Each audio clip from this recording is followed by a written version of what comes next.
তোমরা যারা 2022 TET pass D.El.Ed রয়েছো, তো তোমরা হয়তো ইন্টারভিউ প্রিপারেশন শুরু করে দিয়েছো, কিন্তু ইন্টারভিউ প্রিপারেশন শুরু করার আগে তোমাদের জানতে হবে যে বিগত বছরে ইন্টারভিউয়ে কী কী প্রশ্ন ধরা হয়েছিল, অর্থাৎ 2022 টেট ইন্টারভিউয়ে কী কী প্রশ্ন ধরা হয়েছিল। তো সেই ধরনের সমস্ত প্রশ্নগুলো একসঙ্গে কালেক্ট করে তোমাদের একটি ভিডিওতে দেওয়া হচ্ছে। তো দেখো 2022 টেট ইন্টারভিউয়ে কী কী প্রশ্নগুলো ধরেছিল এক ঝলকে দেখে নেওয়া যাক।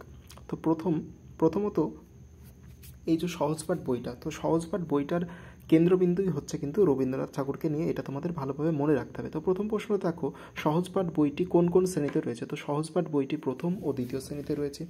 দ্বিতীয় প্রশ্ন, সহজপাঠ বইটি কার লেখা। সহজপাঠ বইটি কবিগুরু রবীন্দ্রনাথ ঠাকুরের লেখা, এবং কবিগুরু রবীন্দ্রনাথ ঠাকুরের জন্মসালটাও তোমাদের জেনে রাখতে হবে।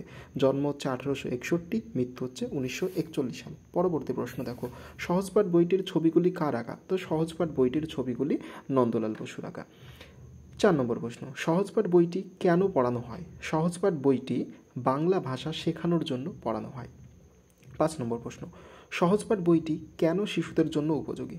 দেখো সহজপাঠ বইটি শিশুদের জন্য উপযোগী কারণ এই বইটি বাংলার বেসিক জিনিস শেখানোর জন্য খুবই সহায়ক, সেই কারণেই সহজপাঠ বইটি কিন্তু শিশুদের জন্য উপযোগী। তো এই রকম ধরনের ইন্টারভিউ রিলেটেড ভিডিও পেতে চ্যানেলটিকে সাবস্ক্রাইব করো, ভালো লাগলে লাইক করো এবং অবশ্যই বন্ধুদের মাঝে শেয়ার করো।